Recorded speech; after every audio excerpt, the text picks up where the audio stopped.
Assalamualaikum warahmatullahi wabarakatuh. Selamat datang saudaraku di channel YouTube Always Istiqomah. Semoga apa yang saya bagikan bisa bermanfaat dan menambah wawasan kita terhadap Islam. Amin ya robbal alamin. Suatu hari Nabi Muhammad SAW didatangi malaikat Jibril, dan Jibril bercerita tentang seseorang yang terus-menerus seorang diri di tempat yang terpencil, hanya melakukan ibadah, sholat, dan berdoa kepada Allah Subhanahu wa Ta'ala. Wahai Muhammad, ada seorang hamba Allah yang beribadah selama 500 tahun di atas sebuah bukit yang berada di tengah-tengah lautan. Di situ Allah Subhanahu wa Ta'ala mengeluarkan sumber air tawar yang sangat segar sebesar 1 jari. Di situ juga Allah Subhanahu wa Ta'ala menumbuhkan 1 pohon delima. Setiap malam delima itu berbuah 1 delima. Setiap hari hamba Allah tersebut mandi dan berwudu pada mata air tersebut. Lalu ia memetik buah delima untuk dimakannya, kemudian berdiri untuk mengerjakan sholat. Dalam sholatnya hamba Allah itu berkata, "Ya Allah, matikanlah aku dalam keadaan bersujud, dan supaya badanku tidak tersentuh oleh bumi dan lainnya, sampai aku dibangkitkan pada hari kiamat dalam keadaan bersujud." Maka Allah Subhanahu wa Ta'ala menerima doa hambanya tersebut.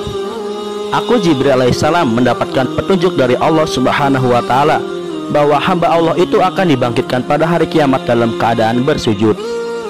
Maka Allah Subhanahu wa Ta'ala menyuruhku, "Masukkan hamba-hambaku ini ke dalam surga karena rahmatku." Akan tetapi hamba tersebut berkata, "Ya Allah, masukkan aku ke dalam surga karena amal ibadahku." Maka Allah Subhanahu wa Ta'ala menyuruhnya lagi, "Masukkan hambaku ini ke dalam surga karena rahmatku." Akan tetapi hamba tersebut berkata lagi, "Ya Allah, masukkan aku ke dalam surga karena amal ibadahku." Untuk yang ketiga kalinya Allah Subhanahu wa Ta'ala menyuruh lagi, "Masukkan hambaku ini ke dalam surga karena rahmatku." Akan tetapi hamba tersebut berkata, "Ya Allah, masukkan aku ke dalam surga karena amal ibadahku." Maka Allah Subhanahu wa Ta'ala menyuruh malaikat agar menghitung seluruh amal ibadahnya selama 500 tahun dengan nikmat Allah yang telah diberikan kepadanya. Setelah dihitung-hitung, ternyata kenikmatan Allah Subhanahu wa Ta'ala tidak sebanding dengan amal ibadah hamba tersebut selama 500 tahun. Maka Allah Subhanahu wa Ta'ala berfirman, "Masukkan ia ke dalam neraka." Maka ketika malaikat akan menariknya untuk dijebloskan ke dalam neraka, hamba tersebut berkata, "Ya Allah, masukkan aku ke dalam surga karena rahmatmu."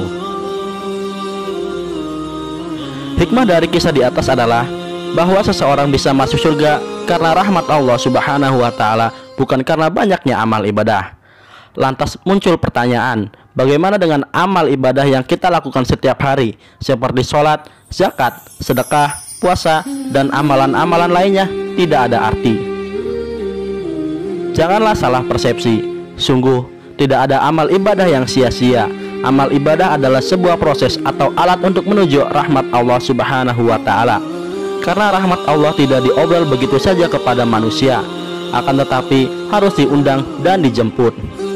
Dan Rasulullah SAW mengajarkan kepada umatnya beberapa cara agar mendapatkan rahmat Allah.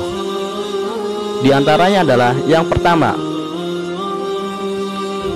berbuat ihsan dalam beribadah kepada Allah Subhanahu wa Ta'ala dengan menyempurnakan ibadahnya dan merasa diperhatikan dan diawasi oleh Allah Subhanahu wa Ta'ala, sesuai dengan surat Al-A'raf ayat 56 yang artinya, "Dan janganlah kamu membuat kerusakan di muka bumi sesudah Allah memperbaikinya, dan berdoalah kepadanya dengan rasa takut tidak akan diterima dan harapan akan dikabulkan.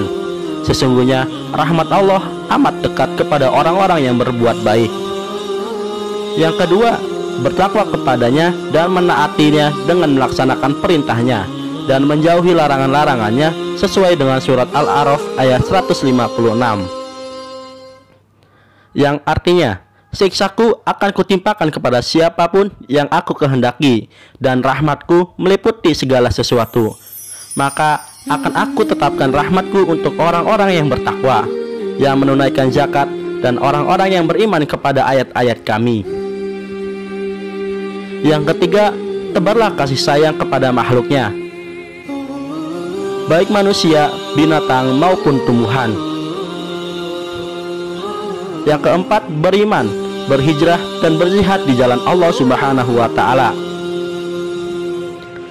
Yang kelima, mendirikan sholat, menunaikan zakat dan menaati Rasulullah Shallallahu alaihi wasallam sesuai surat An-Nur ayat 56 yang artinya, dirikanlah sembahyang, tunaikanlah zakat dan taatlah kepada Rasul supaya kamu diberi rahmat.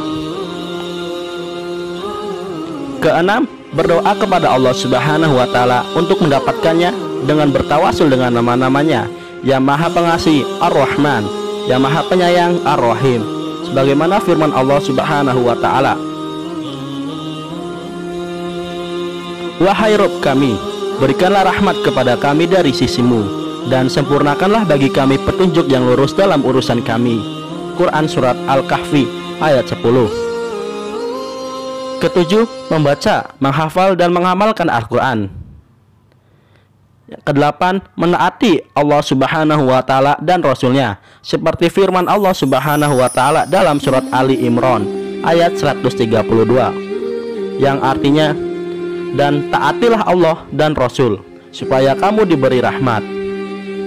Kesembilan, mendengar dan memperhatikan dengan tenang ketika dibacakan Al-Quran, dan apabila dibacakan Al-Quran maka dengarkanlah baik-baik dan perhatikanlah dengan tenang agar kamu mendapat rahmat Allah Subhanahu wa taala. Kesepuluh, memperbanyak istighfar, memohon ampun dari Allah Subhanahu wa taala sesuai firman Allah dalam surat An-Naml ayat 27 yang artinya, hendaklah kamu meminta ampun kepada Allah agar kamu mendapat rahmat. Itulah 10 anjuran Nabi Muhammad SAW agar kita dapat menjemput rahmat Allah Subhanahu wa taala. Wallahu a'lam bimuradi.